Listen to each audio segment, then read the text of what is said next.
Good evening, I'm Brian Reagan, this is. Tyler Kelly. We welcome you to our Twilight Talks. Tonight, we want to look at the negative side, I guess, if you want to call it that. And we're in Matthew 7:15 through 23. Tyler? Beware of false prophets who come to you in sheep's clothing, but inwardly they are ravenous wolves. You will know them by their fruits. Do men gather grapes from thorn bushes or figs from thistles? Even so, every good tree bears good fruit, but a bad tree bears bad fruit. A good tree cannot bear bad fruit, nor can a bad tree bear good fruit. Every tree that does not bear good fruit is cut down and thrown into the fire. Therefore, by their fruits you will know them. Now everyone who says to me, Lord, Lord, shall enter the kingdom of heaven, but he who does the will of my Father in heaven. Many will say to me in that day, Lord, have we not prophesied in your name, cast out demons in your name, and done many wonders in your name? And then I will declare to them, I never knew you. Depart from me, you who practice lawlessness. All right. 15 through 20. You'll know yourself by your fruits too. Most Christians have no fruit. It would be one thing if they had bad fruit, at least they'd be bearing something. Most Christians have no fruit. They're, quote, nice, and they put on smile, happy facey, and they pretend to like other people, but that's kind of the end of it. And so when you ask, you say, well, what's their fruit? And what they'll say is, well, they worked in this area for years. Okay, that's working, but where's the fruit? What's the fruit? And people confuse doing the initial work with fruit. It's not the same thing. A tree sits there and works all year long, but it doesn't bear fruit. Well, you'd say, well, that tree's worthless. Where's the fruit?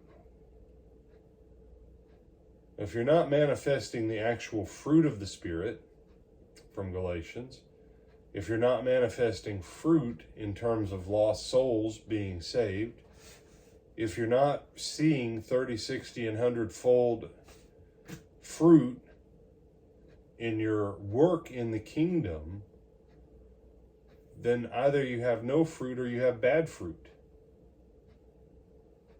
And so with that in mind, when you read 21 through 23, prophesying in the name of the Lord, casting out demons and doing miracles is not necessarily fruit. It's work, but it's not necessarily fruit. And some people will appeal to their work and try and say their work is fruit, but it's not. Did Jesus bear very much fruit while he was here on earth in the flesh? And the answer to that question is no. He didn't bear a lot. The core of his fruit bearing was in about 500, 600 people. Okay? Now you say, that's a lot, brother. It is, but not when you consider how many tens of thousands of miracles he did for how many tens and hundreds of thousands of people. And so I find it interesting that for all the miracles that Jesus did, for all the demons that Jesus cast out, and for all the prophesying he did, he says you can do all that and still not be doing the will of the Father. And so, for you and I, for anybody who comes to the Bible, we have to be careful we're not confusing work with doing the will of the Father. You can be busy about stuff that looks spiritual and still not do the will of the Father. You can be busy about good works and still not be bearing fruit. Or worse yet, bearing bad fruit. You say, how do I get around that? You have to realize that there's a very good possibility someone taught you wrong.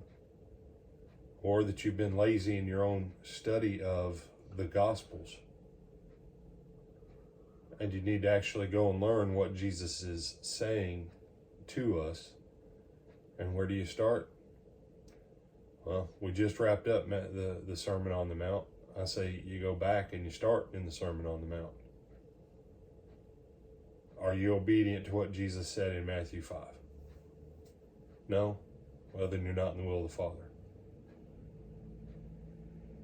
Are you bearing fruit in the things that you're receiving from Him, in the things you're asking for? No?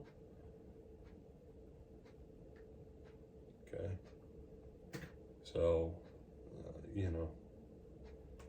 as more time goes on, the more I become convinced that most churches should probably just spend 3 or 4 years on the Sermon on the Mount until they get their people actually trained to be disciples.